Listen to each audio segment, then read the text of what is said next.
हे hi everyone, स्वागत है आपका प्रिपेयर विद अस में। पॉलिटी की सीरीज को आगे बढ़ाते हुए आज हम करने जा रहे हैं इसका नेक्स्ट पार्ट। ठीक है, होप करता हूँ आपने इससे पिछले 150 क्वेश्चन अपने कवर कर लिए होंगे, याद कर लिए होंगे, फिंगर टिप्स कर लिए होंगे। ठीक है, बहुत सारी चीज़ें हमने ट्रिक से करी हैं और बहुत सारी चीज़ें हमने क्लास के थ्रू याद करी हैं। ठीक है, अगर आप उनको देख के थोड़ा थोड़ा अपनी तरफ से फिट लगाएंगे तो सच में आपकी चीज़ें बहुत ज़्यादा क्लियर होने लग जाएंगी। ठीक है, बाकी बढ़ते हैं हम नेक्स्ट क्लास की ओर। इसमें क्या होगी, हम यहाँ से 200 तक के क्वेश्चन को कर लेंगे। ठीक है, और हमारी हिस्ट्री की एक क्लास ले जाएगी, जिसके बाद हमारी हिस्ट्री कंप्लीट हो जाएगी। उसके बाद मैं आपकी येलो बुक की जो पॉलिटी है, जिसको मैं बहुत डीप में पढ़ाने वाला हूँ, वहाँ से स्टार्ट कर देंगे। ठीक है, क्लियर। तो सीधे टाइम को बिना गवाते हुए सीधे बढ़ते हैं क्लास की ओर। क्वेश्चन नंबर 151 पढ़ते हैं। भारतीय संविधान अपने सभी देश के लिए सार्वभौमिक वयस्क मताधिकार की गारंटी देता है। तो भाई नागरिकों को तो देगा, कौन देते हैं? वोट कौन देते हैं भाई? वोट तो नागरिक ही देता है ना, तो उसी को तो अधिकार मिलेंगे जो 18+ वाले वो हैं। सार्वभौमिक वयस्क मताधिकार संविधान के दायरे में रहकर यथासंभव अधिक से अधिक लोगों को वोट देने का अधिकार सुनिश्चित करता है। जैसे कि एक व्यक्ति एक वोट सिद्धांत, और यहाँ पर कुछ कट द्वारा समर्पित है। ठीक है, समर्थित है। क्लियर। और भारत में वयस्क मतदान की न्यूनतम आयु 18 वर्ष है। ठीक है ना, 18 वर्ष से कि 18 साल से कम उम्र का बंदा वोट तो कभी दे नहीं सकता ना। आपने कहीं नहीं देखा, कहीं देखा होगा कि 18 साल से कम का 16 साल का बच्चा वोट देगा है? नहीं दे सकता। तो 18 साल तक ही दे सकता है वोट। क्लियर। क्वेश्चन नंबर 152 की ओर बढ़ते हैं भाई। निम्नलिखित में से कौन सा भारतीय संविधान में उल्लेखित राज्य नीति निर्देशक तत्व सिद्धांत नहीं है? मतलब डीपीएसपी नहीं है। अंतर्राष्ट्रीय शांति और सुरक्षा बढ़ावा, ये तो है भाई। नागरिकों के लिए समान, ये तो है भाई। कृषि पशुपालन, ये तो है भाई। विधायिका को कार्यपालिका से अलग करना, भाई ये तो नहीं है ना। ये कौन सा डीपीएसपी, तो हमने नहीं पढ़ा। ठीक है, तो ये सबसे अलग हो जाएगा। क्लियर। अब थोड़ी डिटेल जान लेते हैं। भारतीय संविधान में नीति निर्देशक सिद्धांतों के अनुच्छेद 50 में न्यायपालिका का कार्यपालिका से पृथक्करण का उल्लेख है, जबकि विधायिका और कार्यपालिका को अलग करने का उल्लेख नीति निर्देशक सिद्धांत में नहीं है। ठीक है, तो किसका उल्लेख है? न्यायपालिका का कार्यपालिका से पृथक्करण। ठीक है, कि न्यायपालिका अलग होगी जो न्याय देती है, और कार्यपालिका जो उसे एग्जीक्यूट मतलब उसे लागू करती है, जैसे पुलिस हो गई और राष्ट्रपति हो गई, पीएम हो गई, वो हमारे कार्यपालिका के अंदर आते हैं, तो वो अलग होंगे। ठीक है, क्लियर। क्वेश्चन नंबर 153 भाई। भारतीय संविधान की निम्नलिखित में से किस अनुसूची में समवर्ती सूची है? तो भाई 7वीं में है ना, ये तो क्लियर, ये तो 7वीं में है। और इसके अंदर 3 सूचियां आती हैं। ठीक है, संघ, राज्य और समवर्ती सूची। ठीक है, 7वीं अनुसूची में। ठीक है, भारतीय संविधान में कुल 12 अनुसूचियां हैं, जिनमें 7वीं अनुसूची में केंद्र व राज्यों के बीच शक्तियों का बंटवारा है। किस, अगर आपसे क्वेश्चन ये पूछ ले कि कौन सी अनुसूची में केंद्र और राज्यों के बीच शक्तियों का बंटवारा है, तो आपको बताना है 7वीं अनुसूची में। क्लियर। अब एक बार डिटेल में जानते हैं इसको। पहले जानते हैं हम समवर्ती सूची के अंतर्गत 3 अनुसूचियां हैं। एक पहली संघ सूची है, इसमें दिए गए विषयों पर सिर्फ केंद्र सरकार कानून बनाती है। क्या होगी? केंद्र सरकार कानून बनाएगी। ठीक है, जैसे इसमें क्या क्या आता है इसके अंदर? प्रतिरक्षा, विदेश मंत्रालय, विदेश मामले, रेल, डाक, बैंकिंग, परमाणु। क्योंकि भाई जब केंद्र काबू ले रहा है किस चीज पे, तो भाई परमाणु जैसी चीजों पे तो लेगा, कि ये छोटी चीज थोड़ी परमाणु। बैंकिंग, भाई कितना पैसा होता है लोगों का इसके अंदर। विदेशी मामले, भाई अगर विदेश का कोई मैटर उसमें अगर राज्य वो देगा, अपनी राय देगा, ऐसा तो नहीं होगा ना, क्योंकि केंद्र में बैठे, केंद्र सबसे ज्यादा शक्तिशाली है हमारे विदेश में। तो ठीक है, तो ये मोटी मोटी जो पावर है सिर्फ हमारे केंद्र के पास है, आप ऐसे समझ सकते हैं। नेक्स्ट राज्य के बारे में जानते हैं एक बार हम। राज्य सूची में राज्य सरकार कानून बना सकती है। ठीक है, और इसमें जैसे कि जेल, पुलिस, स्थानीय स्वशासन और कृषि आदि है। ठीक है, इसके अंदर क्या क्या है? जेल, पुलिस, स्थानीय स्वशासन और कृषि। क्लियर। नेक्स्ट आती है हमारी थर्ड एंड लास्ट समवर्ती सूची। इसमें दिए गए विषयों पर केंद्र व राज्य दोनों कानून बना सकते हैं।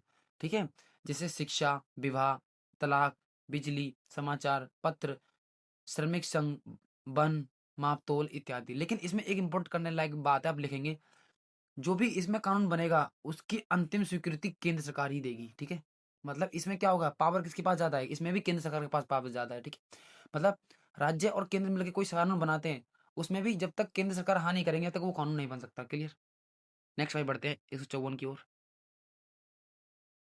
संविधान का पालन करें और उसके आदर्शों, संस्थाओं और राष्ट्र ध्वज और राष्ट्रगान। देखिए मैंने क्या बताया था? एंथम। एंथम मैंने क्या बताया था? एंथम यानी ए, तो ये क्या है? मौलिक कर्तव्य ही तो है। ठीक है, मौलिक कर्तव्य ही तो है। क्लियर। Question number 155। मौलिक अधिकार भारतीय संविधान के भाग 3 में है। ये तो बहुत सबको पता है। 156। राज्यसभा में केंद्र शासित प्रदेश के प्रतिनिधि कैसे चुने जाते हैं? तो भाई ये चुने जाते हैं निर्वाचन मंडल के सदस्यों द्वारा अप्रत्यक्ष रूप चुनाव से। ठीक है, कैसे चुने जाते हैं? इनडायरेक्ट टैक्स से। डायरेक्ट टैक्स, डायरेक्ट चुनाव से नहीं, इनडायरेक्ट चुनाव से। ठीक है, तो निर्वाचक मंडल के सदस्यों द्वारा इनडायरेक्ट चुनाव द्वारा। क्लियर।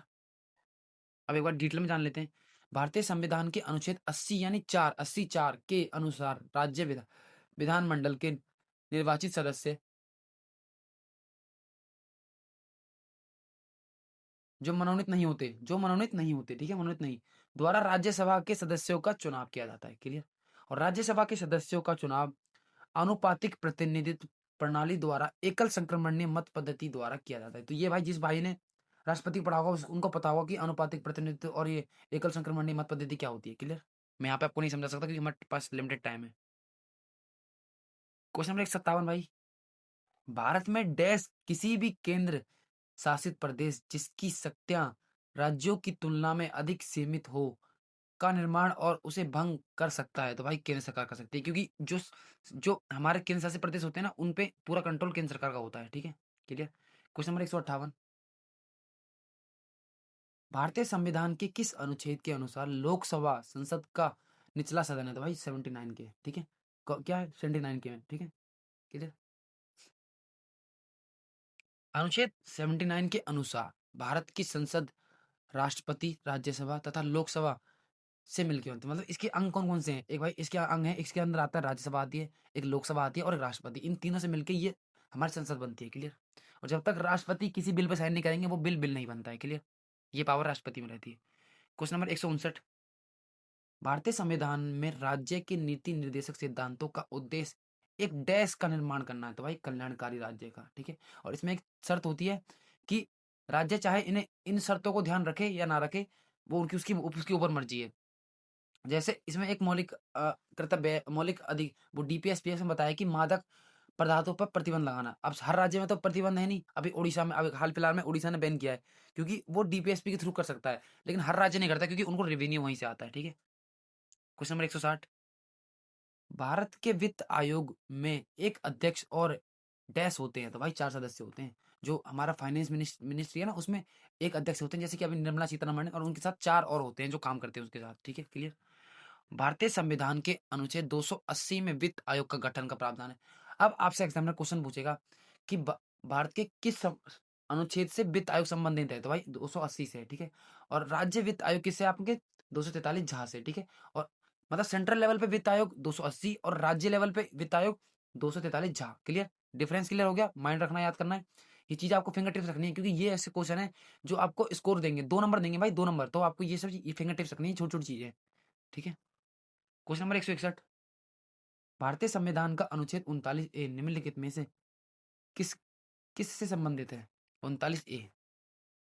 तो भाई ये तो डीपीएसपी से है ना। हाँ, डीपीएसपी में ये है निःशुल्क कानूनी सहायता प्राप्त करना। ठीक है, कि मतलब मान लीजिए 2 पक्ष में लड़ाई होती है, एक अमीर है एक गरीब है, तो जो अमीर है वो भाई पैसे देके बहुत अच्छे लॉयर को हायर कर लेगा उसको डोमिनेट करने के लिए। जो गरीब है, जो गरीब है, जो एक लॉयर तक हायर नहीं कर सकता, उसको डोमिनेट करने के लिए। तो इसीलिए भारत सरकार निःशुल्क कानूनी सहायता, मतलब कि निःशुल्क वकील प्राप्त करती है, जिससे कि वो भी अपना पक्ष दे सके, मतलब बराबर का टक्कर ना, अमीर अमीर ज्यादा ना हो, गरीब गरीब ज्यादा ना हो। भाई देखो, मैं इसलिए ज्यादा डिटेल में नहीं जाता क्योंकि मैं पता है टाइम बहुत जाएगा, और इसीलिए मैं आपको बोलता हूँ कि मैंने येलो बुक की पॉलिटी करा रखी है बहुत डिटेल में, और उसको मैं दोबारा स्टार्ट करने वाला हूँ। तो आप वहां से कर सकते हैं। मुझे यहाँ पर बस थोड़ा टाइम की लिमिटेड की वजह से मैं यहाँ नहीं समझा सकता आपको ज़्यादा चीज़ें, लेकिन थोड़ी थोड़ी चीज़ें मैं समझा सकता हूँ। ठीक है, के लिए अब एक बार डिटेल में जानते हैं। अनुच्छेद 39 आर्थिक न्याय प्राप्त करने का सिद्धांत। ठीक है, और 39A में क्या है भाई? समान न्याय व निःशुल्क कानूनी सहायता। ठीक है, और अनुच्छेद 43B क्या है? सहकारी समितियों का गठन करना। जो कब जोड़ी गई? जब कब से जोड़ी। तो चलो दोस्तों, बढ़ते हैं नेक्स्ट क्वेश्चन की ओर। क्वेश्चन नंबर 162 की ओर बढ़ते हैं। भारत का चुनाव आयोग एक डैश है भाई, एक संवैधानिक निकाय है, क्योंकि इसका संविधान में जिक्र है 324 आर्टिकल से। ठीक है, ये एक संवैधानिक निकाय वो चीज होती है जिनका संविधान में जिक्र है। ठीक है, अब ये 324 से 329 तक है। ठीक है, अब एक बार जान लेते, डिटेल में जान लेते हैं।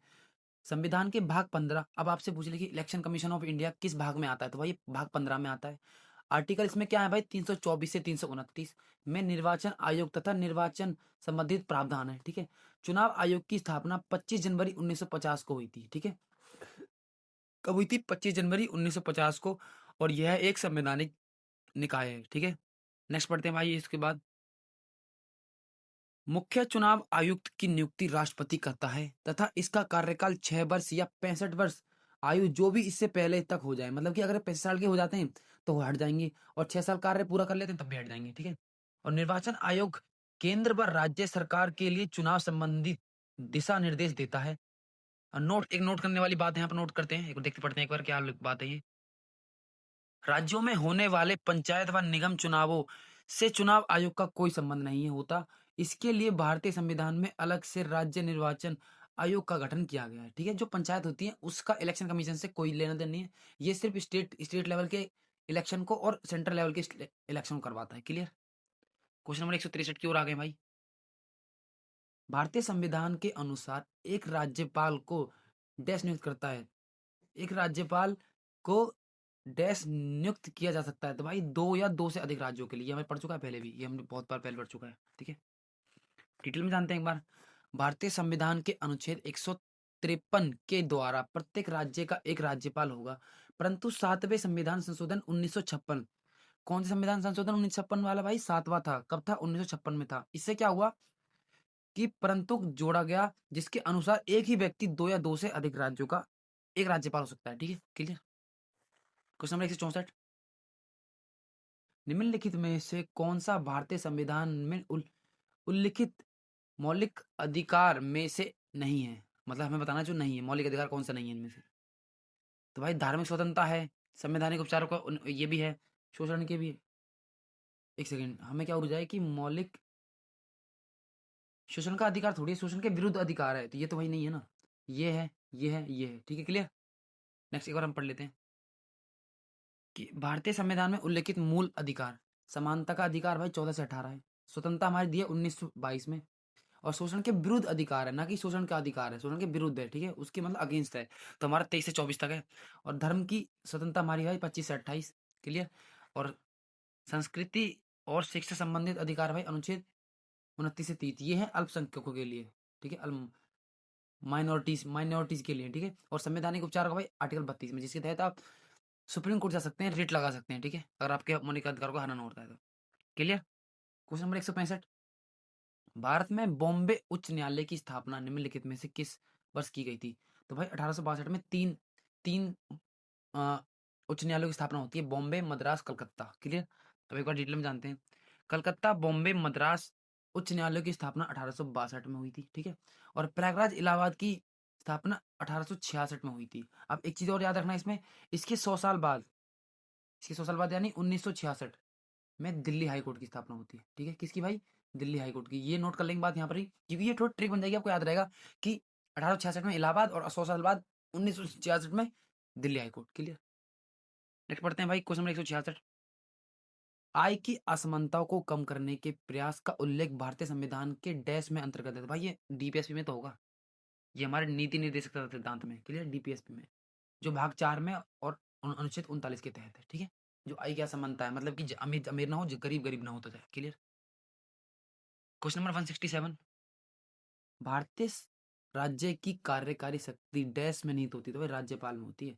जो राज्य की कार्यकारी शक्ति भाई, जो राज्य से रिलेटेड होगा उसमें प्रमुख कौन है? राज्यपाल। तो किसके अंदर होगी? राज्य के अंदर, राज्यपाल के अंदर होगी। क्लियर। डिटेल में जानते हैं एक बार। राज्य में राज्यपाल कार्यपालिका का प्रावधान होता है, प्रधान होता है। वह नाम मात्र का शासन प्रमुख होता है, वास्तविक शक्तियां मुख्यमंत्री के पास होती हैं। ठीक है, इससे इसमें क्या होगा, मतलब कि जैसे राष्ट्रपति नाम मात्र के राष्ट्रपति होते हैं, लेकिन रियल पावर किसमें होती है? पीएम में होती है। ठीक है, और इसी तरीके से ये का राज्यपाल नाम मात्र का राज्यपाल होता है, और रियल पावर मुख्यमंत्री में होती है। क्लियर। नेक्स्ट पढ़ते हैं क्वेश्चन नंबर 168, भारतीय संविधान का निम्नलिखित में से कौन सा अनुच्छेद भारत के चुनाव आयोग से संबंधित है? भाई चुनाव आयोग तो अभी हमने पढ़ा था, इसको तो हम फाड़ देंगे क्वेश्चन को। तो भाई 324 तो है, ये पढ़ के आए थे। ठीक है, क्वेश्चन नंबर 169, नीचे दिए गए कथनों में से कौन सा कथन सही है? ठीक है, डीपीएसपी कानून द्वारा परिवर्तनीय नहीं है और राज्य के नीति निर्देशक सिद्धांत वाद योग्य नहीं है।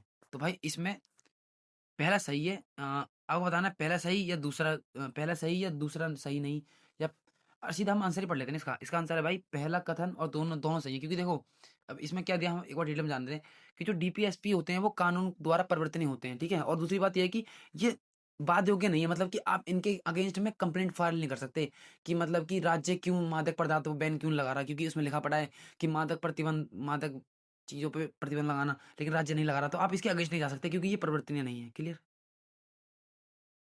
और ये बात योग्य नहीं है क्योंकि इसके आप अगेंस्ट नहीं जा सकते। क्वेश्चन नंबर 170 पे आ गए भाई।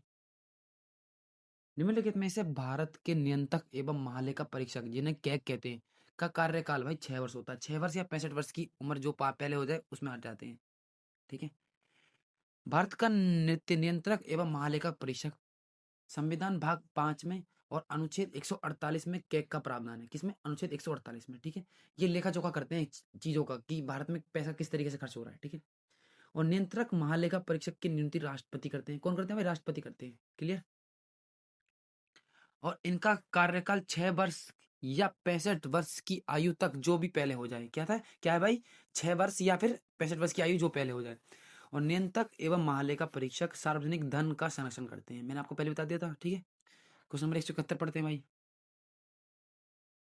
भारतीय संविधान के अनुच्छेद 32 के अनुसार संवैधानिक उपचारों का अधिकार डैश के प्रवर्तन के लिए है। तो भाई ये मौलिक अधिकारों के लिए तो है, ये पढ़ चुके हैं हम, क्योंकि मैंने आपको बताया था मौलिक अधिकारों के आर्टिकल 32 के तहत आप रिट जारी कर सकते हैं। रिट 5 तरीके की होती है और जो 32 के तहत लगती है वो लगती है आपकी सुप्रीम कोर्ट पे। क्लियर?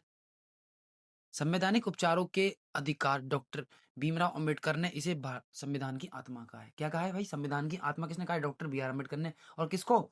संवैधानिक उपचारों को। ठीक है। और मूल अधिकारों की रक्षा के लिए सर्वोच्च न्यायालय अनुच्छेद 32 के तहत 5 प्रकार की रिट जारी की जाती है। क्लियर भाई? रिट कितनी की जाती है? 5 तरीके की। क्लियर? होप चीजें क्लियर हो रही होंगी आपको। नेक्स्ट पढ़ते हैं भाई। भारतीय संविधान के डैश में लोकसभा के अध्यक्ष के पद का उल्लेख है। तो भाई आर्टिकल 93 में है। ठीक है। जो लोकसभा के अध्यक्ष है उनका पद के उसमें किस भाई? आर्टिकल 13। एक बार हम डिटेल में जानते हैं जब आपको सारी चीज क्लियर हो जाएगी। लोकसभा का अध्यक्ष लोकसभा के सदस्यों में से कोई एक होता है। ठीक है। और लोकसभा के पहले अध्यक्ष जीवी मावलंकर थे। कौन थे? जीवी मावलंकर। सबसे इंपॉर्टेंट मार्क करेंगे यहाँ पर। ठीक है। कोई विधेयक धन विधेयक जो कि अनुच्छेद 110 के तहत पेश किया जाता है या नहीं, इसका निर्धारण लोकसभा का अध्यक्ष द्वारा किया जाता है। ठीक है। तो ये सबसे इंपॉर्टेंट बात निकल के आई है। ठीक है।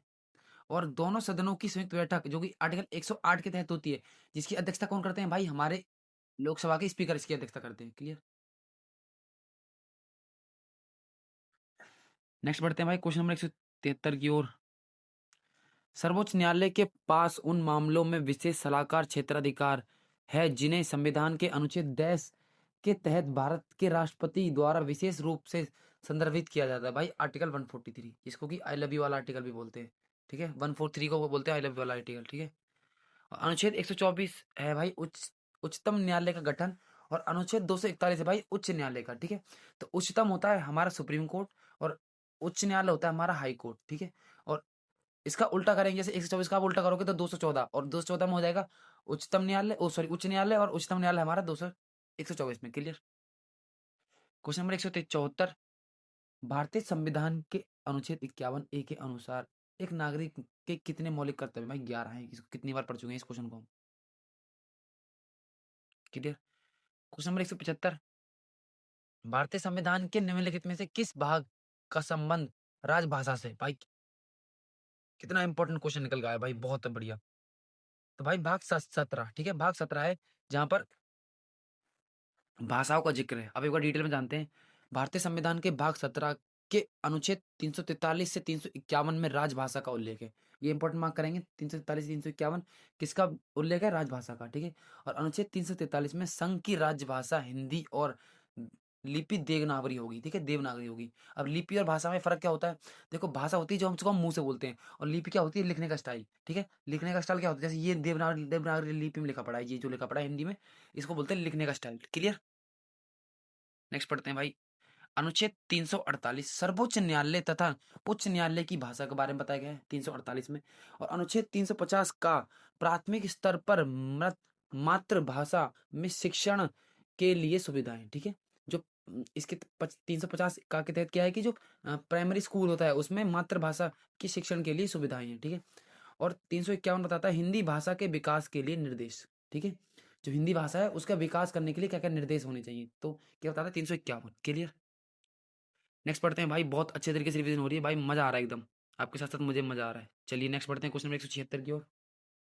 भारत में विधिक सेवा प्राधिकरण अधिनियम डैश कानून सहायता आंदोलन को वैधानिक दर्जा प्रदान करता है और यह केंद्रीय, राज्य और जिला स्तर पर विधिक सेवा प्राधिकरण की स्थापना का की स्थापना का भी प्रावधान करता है। तो भाई ये करता है 1987, ठीक है, जो 1987 में हुआ था वो करता है। क्लियर। क्वेश्चन नंबर 170, भारतीय संविधान के अनुसार शोषण के विरुद्ध अधिकार सभी प्रकार के डैश और मानव तस्करी पर रोक लगाता है। भाई जबरन श्रम, ठीक है, जो मतलब जबरदस्ती काम करवाते हैं। श्रम मतलब काम करना और जबरन होता है जबरदस्ती। शोषण के विरुद्ध अधिकार, ठीक है, ये हमारा आर्टिकल 23 बताता है कि मानव दुर्व्यवहार और बालाश्रम निषेध में, ठीक है, क्या क्या है इसमें कि मानव दुर्व्यवहार मतलब उस काम की अनुचित स्थिति में ही काम कराना। जैसे कि अगर कोई आदमी बीमार है तो आप उससे काम नहीं करा सकते। अगर वो बोल रहा है मुझे बुखार है आज मैं काम पे नहीं जाऊंगा तो आप नहीं करा सकते। और बालाश्रम मतलब आप बच्चे से काम नहीं करा सकते। क्लियर। तो ये 23 बताता है। और 24 बताता है आपको 14 वर्ष से कम वर्ष 14 वर्ष आयु वाले कारखानों या अन्य किसी जोखिम भरे काम पर नियुक्ति नहीं करेंगे। जो मतलब 14 साल से कम के बच्चे उनको कहीं पे आप नियुक्त नहीं कर सकते। एक सेकंड, थोड़ा सा मुझे यहाँ बालाश्रम में और ये मानव दुर्व्यवहार में ये तो मुझे पता है, पर बालाश्रम में थोड़ा सा कंफ्यूजन है। अगर आप थोड़ा अगर इसको गूगल करके मुझे कमेंट में कंफर्म कर देंगे तो थोड़ा मुझे अच्छा लगेगा, ठीक है। बाकी मैं शायद इसको मैं अगर नेक्स्ट या वीडियो में या कमेंट में कंफर्म कर दूंगा, ठीक है। यहाँ थोड़ा मुझे मिस हुआ है क्योंकि जब बच्चे के बारे में 24 में दिया है तो 23 में हमें ये शायद नहीं होगा। बालाश्रम शायद मुझे लगता है वो होगा कि मतलब काम करा के पैसे किसी के पैसे ना देना, शायद ये होगा बालाश्रम। क्लियर। एक बार आप गूगल कर लेंगे तो थोड़ी सी थोड़ा सा प्रयास करेंगे, ठीक है। भारतीय संविधान का अनुच्छेद 12 का प्रावधान है। तो भाई ये राजभाषा का राज्य की भाषा के बारे में बताया गया, ठीक है। सॉरी, राज्य की परिभाषा क्या है इसमें, राज्य की परिभाषा, ठीक है। अनुच्छेद 12 राज्य की परिभाषा, भारत की सरकार व संसद राज्य की सरकारों व विधानमंडल सभी स्थानीय प्राधिकार, ठीक है, किस किस से मिलकर बनी है, मतलब ये बताता है कि राज्य की जो परिभाषा, ठीक है। क्वेश्चन नंबर 179, भारतीय संविधान की कौन सी विशेषता इस विचार को दर्शाती है कि शक्ति संकेंद्रण को रोकने के लिए सरकार की शक्तियों को कार्यपालिका, विधायिका और न्यायपालिका शाखाओं में विभाजित किया जाता है। तो भाई शक्तियों का पृथक्करण ही तो है कि सबको अलग अलग बांट रखा है। जो शक्तियों का पृथक्करण ही तो है, इसको आप शक्तियों का बंटवारा भी कह सकते हैं। अब देखते हैं विधायिका कहती है, विधायिका विधायिका का कार्य कानूनों का निर्माण करना है। और भारत में विधायिका दो सदनों लोकसभा तथा राज्यसभा से मिलकर बनी होती है, ठीक है। किससे बनी होती है विधायिका? लोकसभा तथा राज्यों से, क्योंकि जब इन दोनों से पास होता है कानून उसके बाद राष्ट्रपति साइन होने के बाद वो कानून बनता है, ठीक है। कार्यपालिका का कार्य विधायिका द्वारा निर्मित कानून के अनुसार शासन चलाना। और भारत में राष्ट्रपति, प्रधानमंत्री व उनका मंत्रिमंडल कार्यपालिका के अंग है। क्लियर, जो आपको मैं पहले ही क्लियर कर चुका हूँ। नेक्स्ट, न्यायपालिका। न्यायपालिका शासन का तीसरा अंग है जिसका कार्य विधायिका द्वारा निर्मित कानूनों के विवादों का समाधान करना है। क्लियर, जो मतलब उस रूल्स को तोड़ेगा उसके लिए न्याय देना। क्लियर। राज्यसभा की क्वेश्चन नंबर 180, राज्यसभा की अधिकतम सदस्य संख्या कितनी होती है तथा राष्ट्रपति द्वारा कितने सदस्यों को मनोनीत किया जाता है? तो भाई राज्यसभा की जो अधिकतम संख्या होती है आपकी होती है 250, ठीक है। जो राज्यसभा होती है उसमें 250 होती है और राष्ट्रपति 12 लोगों को मनोनीत करते हैं। ये तो बहुत ईजी क्वेश्चन था, ये सब कर देंगे। क्वेश्चन नंबर 181, विश्व का सबसे लंबा लिखित संविधान किसका है? तो भाई भारत का ही तो है सबसे लंबा लिखित, ठीक है। और सबसे पुराना है भाई अमेरिका का। और लिखित लिखित संविधान की अवधारणा फ्रांस के द्वारा दी गई है। किसके द्वारा दी गई भाई? सबसे पहले फ्रांस ने मतलब स्टार्ट किया था लिखने में। जहाँ की आपको बताते हैं कि 1215 में एक एक अध्यादेश जारी किया गया था जिसमें उनके सैनिकों ने मतलब उनकी जो प्रजाति उसने बोला था कि मतलब आप मतलब थोड़ा बहुत आपने पढ़ा होगा तो आप समझ पाएंगे कि 1215 में एक मतलब राजलेख टाइप में जारी किया था जिससे कि लिखित में उन्होंने दिया था कि आप इस काम को ऑफिशियली कर सकते हैं, ठीक है। और भारतीय राजनीतिक व्यवस्था में संवैधानिक सर्वोपरि है, ठीक है। संविधान सर्वोपरि है मतलब संविधान सबसे ऊपर है, उससे ऊपर कोई नहीं है। ना उससे ऊपर पीएम है ना उससे ऊपर राष्ट्रपति है, क्योंकि वो सभी तो उसके अंडर ही आते हैं। क्लियर। क्वेश्चन नंबर 182, कानून का शासन किसी भी डैश की नींव है जिसका अर्थ है कि कोई भी व्यक्ति कानून के ऊपर नहीं है। तो ये लोकतंत्र है, क्योंकि लोकतंत्र में लोगों के लिए द्वारा लोगों के लिए, ठीक है। और लोगों का होता है, जो व्यक्ति चुना जा रहा है वो लोगों के लिए होता है, ठीक है। लोकतंत्र वर्तमान युग में लगभग सभी देशों में सत्ता की वैधता का स्रोत जाना जाता है। जनता खुद होती है, ठीक है। मतलब जो वर्तमान में युग में जो लगभग सभी देश में सत्ता की वैधता का स्रोत जनता खुद है, ठीक है। और जनता तय करती है कि शासन कौन चलाएगा, ऐसी व्यवस्था को ही लोकतंत्र कहते हैं। क्लियर, ये आपको मैं पढ़ा चुका हूँ पहले। क्वेश्चन नंबर 183, 26 नवंबर 1949 को डॉक्टर राजेंद्र प्रसाद ने सभा के अध्यक्ष के रूप में दस्तावेज पर हस्ताक्षर किए। यहाँ किस दस्तावेज के बारे में बात की जा रही है? तो भाई ये तो उस पे की थी ना, भारतीय संविधान, सब भारतीय संविधान पे, ठीक है। एक सेकंड, हम यहीं पढ़ते हैं, कहाँ पढ़ते हैं हम, एक सेकंड हम देख लेते हैं। हाँ, ओके ओके। तो भाई ये की थी भारतीय संविधान पे, क्योंकि उस टाइम हमारा संविधान बन गया था 26 नवंबर 1949 को, ठीक है। 26 नवंबर 1949 को संविधान सभा द्वारा भारतीय संविधान को अंगीकृत किया गया था, मतलब एक्सेप्ट कर लिया गया था। और 26 नवंबर को संविधान दिवस के रूप में मनाया जाता है। क्लियर। और 26 जनवरी 1950 को भारतीय संविधान लागू हो गया था, ठीक है। और अंगीकृत कब हुआ था? 26 नवंबर 1949 को। क्लियर। क्वेश्चन नंबर 184 आ गए भाई। भारत में सरकार का एक संसदीय स्वरूप है, डैश के संविधान से अर्हित एक विशेषता है। तो भाई ये ब्रिटेन से है, ठीक है।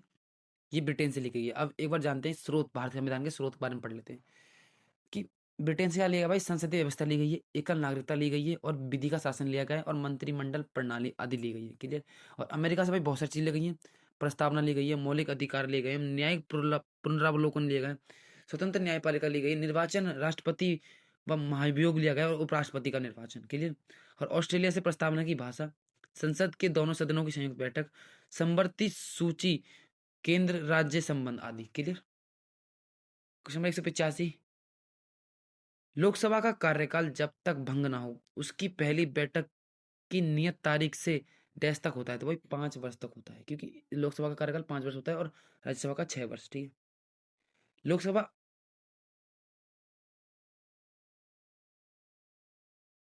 क्लियर। लोकसभा को निचला सदन या प्रथम सदन, हाउस ऑफ पीपल्स भी कहते हैं, ठीक है। हाउस ऑफ पीपल्स भी कहते हैं क्योंकि इसमें सबसे ज्यादा लोग होते हैं, 550 लोग होते हैं ना। तो कितने होते हैं शायद, शायद, एक सेकेंड, हाँ 550 लोग होते हैं, ठीक है, 550 लोग होते हैं। लोकसभा को निचला सदन या प्रथम सदन, हाउस ऑफ पीपल्स भी कहते हैं। और लोकसभा के सदस्यों की निर्वाचन होने के लिए न्यूनतम आयु 25 वर्ष होती है। कितनी होती है? 25। और राज्यसभा में कितनी होती है? वो 30 होती है, ठीक है। और लोकसभा के सदस्यों का कार्यकाल 5 वर्ष होता है, और राज्यसभा में 6 साल होता है, ठीक है। क्लियर। और मंत्री परिषद सामूहिक रूप से लोकसभा के प्रति उत्तरदायी होती है। क्लियर। और लोकसभा के सदस्यों की अधिकतम संख्या 550 होती है, और वर्तमान में 543 है, ठीक है। वर्तमान कितनी है? 543। और कितनी हो सकती है? 550 हो सकती है। क्लियर। नेक्स्ट पढ़ते हैं भाई। क्वेश्चन नंबर 146, निम्नलिखित में से किस मामले में लोकसभा और राज्यसभा को समान शक्तियां प्राप्त नहीं होती? तो भाई ये धन विधेयक के मामले में होती है, ठीक है। धन विधेयक पारित करने में, ठीक है। अब एक बार डिटेल में जानते हैं कि संविधान के अनुच्छेद 110 में धन विधेयक का विवरण है। धन विधेयक राष्ट्रपति की सिफारिश से केवल लोकसभा में ही प्रस्तुत किया जा सकता है, ठीक है। किसके तहत? आर्टिकल 117 के तहत। क्लियर, 117 के तहत, ठीक है। और धन विधेयक का निर्धारण लोकसभा के अध्यक्ष द्वारा किया जाता है, ठीक है। ये हम पहले पढ़ चुके हैं। और आपको यहाँ सबसे इंपॉर्टेंट बात क्या निकलने को मिल गया, ये कि जो हमारा धन विधेयक होता है, जो कि मनी बिल होता है, वो कहाँ पेश किया जाएगा? सिर्फ लोकसभा में। क्लियर। क्वेश्चन नंबर 187, चुनाव आयोग डैश राज्य विधानमंडल और राष्ट्रपति एवं उपराष्ट्रपति के पदों के लिए चुनाव का संचालन करता है? तो भाई संसद में, ठीक है, संसद में होता है, ठीक है। अब एक बार डिटेल में जानते हैं। भारतीय संविधान के भाग 15, 324 से 329 तक चुनाव आयोग का प्रावधान है। ये तो पहले पढ़ चुके हैं हम। क्वेश्चन नंबर 188, लोकसभा का सदस्य बनने की न्यूनतम आयु भाई 25%, मैंने आपको बताया पहले। क्लियर। क्वेश्चन नंबर 179, 189, ठीक है। संसद डैश से मिलकर बनी होती है? तो भाई संसद मिली होती है राष्ट्रपति से, राज्यसभा से, लोकसभा से, इन तीनों से। क्लियर। तो भाई 1 2 3 तीनों, ठीक है। और संविधान, भारतीय संविधान के अनुच्छेद 79 के अनुसार संसद राष्ट्रपति, राज्यसभा और लोकसभा के में मिलकर बनी होती है। मतलब आप कहने का मतलब समझिए मेरा कि किस किस से बनती है? लोकसभा, राज्यसभा और राष्ट्रपति, इन तीनों से मिलकर संसद बनती है। क्लियर। क्वेश्चन नंबर 190, निम्नलिखित में से कौन सा कथन भारत के संसद के संयुक्त सत्र के बारे में सही नहीं है? ठीक है। अब तक दोनों सदनों की संयुक्त बैठक 3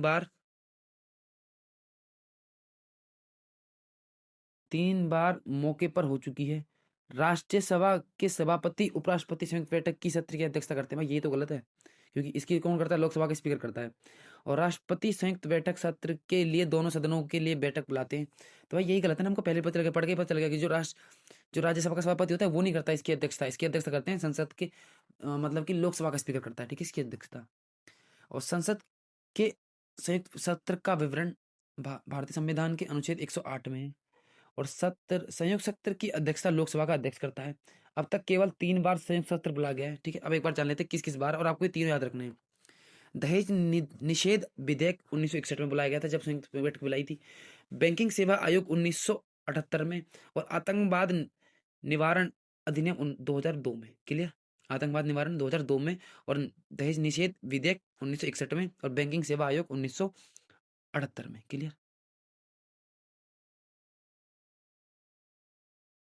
नेक्स्ट बढ़ते हैं भाई क्वेश्चन नंबर 191 की ओर। भारतीय संविधान के मूल लेख में अनुच्छेद थे, तो भाई 395 थे, सबको पता है। और क्या था भाई, 22 भाग थे, 395 अनुच्छेद थे, और आठ आठ अनुसूचियां थी। कितनी थी? 8 अनुसूचियां थी। कितनी थी भाई? 8 अनुसूचियां थी, 395 अनुच्छेद थे, और भाई 22 भाग थे, ठीक है। Question number 192। भारतीय संविधान के किस अनुच्छेद में कहा गया है कि भारत अर्थात इंडिया राज्यों का संघ होगा? भाई अनुच्छेद 1 में ही तो कहा गया है। भारतीय संविधान के भाग 1 अनुच्छेद 104 1 से 4 में संघ एवं उसके राज्यों के क्षेत्र के विवरण के बारे में बताया गया है। अनुच्छेद 1 बताता है कि संघ का नाम और उसके राज्य क्षेत्र, यानी भारत अर्थात इंडिया राज्यों का संघ होगा। और 2 बताता है कि नए राज्यों का प्रवेश या स्थापना, ठीक है, नए राज्यों का प्रवेश या स्थापना कहाँ से? बाहर से, सीमा के अंदर नहीं, सीमा के अंदर है आर्टिकल 3 से, ठीक है। Question number 193। भारतीय संविधान में समानता के अधिकार की संबंधित अनुच्छेद भाई 5 हैं। जो समानता के अधिकार हैं वो कितने हैं भाई? 5 हैं, ठीक है। 14 से 18, 5 है, 14 से 18। क्लियर। Question number 194। भारतीय संविधान का कौन सा अनुच्छेद उपाधियों का अंत करता है? तो भाई वो आर्टिकल 18 तो जो उपाधियों का अंत करता है। कौन सा आर्टिकल 18 तो जो उपाधियों का अंत करता है? आर्टिकल 18। क्लियर। और जो आर्टिकल 16 है वो अवसर की समानता प्रदान करता है, मतलब कि सरकारी गवर्नमेंट जॉब में हर कोई फॉर्म भर सकता है, ऐसा नहीं किसी को, किसी एक पिछड़े वर्ग को नहीं फॉर्म भरने का हक अगर नहीं दिया जाएगा। और अनुच्छेद 17 अस्पृश्यता का अंत, जो अनटचेबिलिटी, मतलब कि पहले टाइम पे छुआछूत बहुत होती थी। और 18 में अपराधियों का अंत, और 19 में भाई अभिव्यक्ति की आजादी। ये हम पढ़ चुके हैं 19 को डिटेल में। क्लियर। 195 पे आ गए। संविधान के किस अनुच्छेद के तहत एक नागरिक को कोई भी उप जीविका या व्यापार करने की स्वतंत्रता है? तो भाई ये है आपके 19(1) के जी में, ठीक है, 19(1) के जी में, या पहले ही पढ़ चुके हैं 19 आर्टिकल। अनुच्छेद क्वेश्चन नंबर 196। भारतीय संविधान का कौन सा अनुच्छेद अभिव्यक्ति की आजादी प्रदान करता है? भाई कौन है भाई? ये तो इजी है ना, 19 में तो करता है भाई, कितने बार पढ़ चुके हैं ये वाला, बहुत, ये तो बहुत इजी है ना। और 20वां है भाई, अनुच्छेद 20 है, दो सिद्धांत के संबंध में संरक्षण। और अनुच्छेद 21 बताता है आपको प्राण एवं दैहिक स्वतंत्रता, मतलब किसी तरीके से जीवन जीने की अधिकार। और अनुच्छेद 21 ए है भाई, 6 से 14 वर्ष तक के समस्त बच्चों को राज्य निःशुल्क तथा अनिवार्य शिक्षा प्रदान करेगा। क्लियर। जो सरकारी गवर्नमेंट स्कूल होते हैं 6 से 14 के बच्चों को निःशुल्क यानी फ्री से शिक्षा प्रदान करेगा। Question number 197। भारतीय संविधान का कौन सा अनुच्छेद प्राण एवं दैहिक स्वतंत्रता का संरक्षण से संबंधित है? भाई अनुच्छेद 101। क्वेश्चन नंबर अनुच्छेद 121 ही तो जो हम पहले भी पढ़ चुके हैं, ठीक है। Question number 198। भारतीय संविधान के अनुच्छेद 25 से 28 डैश संबंधित हैं? तो भाई 25 से 28 में बताया था आपको, धर्म से बताया था ना, धर्म की स्वतंत्रता से बताए थे मैंने आपको, ठीक है। धर्म की स्वतंत्रता 25 में बताता है कि अंतःकरण की स्वतंत्रता। अंतःकरण से क्या समझते हैं आप? अंतःकरण से आप ऐसे समझेंगे कि मेरा मन में धर्म को अपने किस तरीके से मानूं, मैं चाहे ईसाई धर्म को मानूं, मैं चाहे मैं चाहे अ, मैं चाहे ईरान धर्म को मानूं, मैं चाहे किसी धर्म को मानूं, चाहे हिंदू धर्म को मानूं, और किस तरीके से मानूं, मैं पूजा करके मानूं, पूजा ना करके मानूं, ये सब मेरी स्वतंत्रता है, ठीक है। और अनुच्छेद 26 बताता है कि धार्मिक कार्यों के प्रबंधन की स्वतंत्रता, लेकिन ये सिर्फ आपको करना है बिना वॉयलेंस के। अगर आप कोई जागरण आयोजन कर रहे हैं, जागरण, इसका मतलब क्या है कि जो धार्मिक कार्य हैं उनके प्रबंधन की स्वतंत्रता, मतलब कि 26 बताता है कि आप जागरण आयोजन कर रहे हैं तो अब आप वॉयलेंस नहीं कर सकते, ठीक है, जिससे कि दूसरों को ठेस ना पहुंचे। क्लियर। थोड़ा डिटेल और जान लेते हैं। और 27 बताता है आपको कि किसी भी व्यक्ति को ऐसे करों से भुगतान करने के लिए बाध्य नहीं किया जाएगा जिनके आगम धर्म विशेष की प्रगति के लिए व्यय किए जाते हैं, मतलब कि जो हमारे धर्म से रिलेटेड जो पैसा आएगा उस पर आप टैक्स नहीं दोगे। क्लियर। इसका मोटा मोटा मतलब ये है। अनुच्छेद 28 राज्य की निधि से पूर्णतः पोषित, मतलब जो जो जो स्कूल या फिर मदरसा या फिर जो गुरुकुल है, वो अगर पूरी तरीके से गवर्नमेंट से फंडेड है, मतलब कि पूरा पैसा गवर्नमेंट दे रही है, तो वहाँ पर आप धार्मिक शिक्षण दे सकते हैं। जैसे कि स्कूल हो गए, स्कूल में क्या होता है, पूरा गवर्नमेंट देती है, मतलब बच्चों को वजीफ़ा देती है, वजीफ़ा मतलब कि उनको मतलब पेंशन टाइप में देती है, मतलब 2000 रुपए पर मंथ ऐसे कुछ देती है। तो वो क्या होता है, ये सब पूरा ऐसा नहीं है वहाँ पर वो राज्य देता है, वो सिर्फ़ सीधा गवर्नमेंट देती है पूरा। वो अगर गवर्नमेंट दे रही है, इसका मतलब ये है कि वहाँ पर आप हर सब्जेक्ट पढ़ेंगे, physics, chemistry, Hindi, English, biology सब कुछ पढ़ेंगे। आप वहाँ पर धार्मिक शिक्षण दे सकते हैं, ठीक है? ना आप वहाँ पे ये नहीं है कि आप संस्कृत पढ़ाएँगे, सिर्फ़ उर्दू पढ़ाएँगे, ऐसा नहीं हो सकता। जो गवर्नमेंट पूरा फंड कर रही है, वहाँ पर आप नहीं पढ़ सकते। क्लियर? ये माइनर सा डिफरेंस था, आप होप क्लियर हो गया होगा। क्वेश्चन नंबर 199, भारतीय संविधान का कौन-सा अनुच्छेद अल्पसंख्यक वर्गों के हितों से संरक्षण के संबंधित है? तो भाई अनुच्छेद 29 है। क्लियर? ठीक है, 29 है। अब 29 से 30 बताता है हमको कि संस्कृति और शिक्षा संबंधित अधिकार। अनुच्छेद 29 अल्पसंख्यक वर्गों के हितों का संरक्षण, और अनुच्छेद 30 बताता है कि अल्पसंख्यक वर्गों को शिक्षण संस्थानों की स्थापना और प्रशासन करने का अधिकार। मतलब कि जो माइनॉरिटीज हैं, जैसे कि मुस्लिम है, वो मदरसे की स्थापना करके उसमें पढ़ा सकते हैं, ठीक है, अनुच्छेद 30 के तहत। क्लियर? आज का लास्ट क्वेश्चन भाई, भारतीय संविधान के किस अनुच्छेद के तहत मौलिक कर्तव्यों को परिभाषित किया गया? तो भाई 51 ए में ही तो है। कितने हैं? 11 हैं। और 42वें संविधान संशोधन जोड़े गए थे स्वर्ण सिंह समिति की सिफारिश पे। कितने बार पढ़ेंगे इस चीज को? क्लियर? तो भाई कैसी लगी क्लास आपकी? मैं होप करता हूँ कि मैंने बहुत सारी चीज़ आपको क्लास में याद करी होंगी। मैं अपनी तरफ से अपना बेस्ट दे रहा हूँ। थोड़ा थोड़ा डिले हो गया था, मैं थोड़ा बाहर चला गया था अभी, लेकिन अब ट्राई करूंगा मैं रेगुलर रहूँ थोड़ा सा। इसके बाद क्या होगा कि जिससे कि आपकी चीज़ें बहुत जल्दी समाप्त हो जाएँ, ठीक है? आप थोड़ा हिंदी पे ध्यान देंगे, इसके बाद हम थोड़ा हिंदी को ज़्यादा लपेटेंगे, क्योंकि हिंदी हमारा स्कोरिंग सब्जेक्ट है। और पॉलिटी कैसी लग रही है आपको? और आप रेडी रहना येलो बुक की पॉलिटी के लिए, वहाँ पर हम चीज़ों को और डिटेल में जानेंगे, ठीक है? बाकी ध्यान रखें अपना, आप बताएं मुझे कमेंट करके आपकी पढ़ाई कैसी चल रही है, और क्लास कैसी लगी ये जरूर बताना। वीडियो को लाइक, चैनल को सब्सक्राइब, और जिन भाइयों के दोस्तों को ना पता हो चैनल के बारे में, भाई शेयर जरूर कर देना। हम बहुत करीब हैं 1000 सब्सक्राइबर के, ठीक है? क्लियर? जब तक के लिए थैंक यू, धन्यवाद, जय हिंद, जय भारत।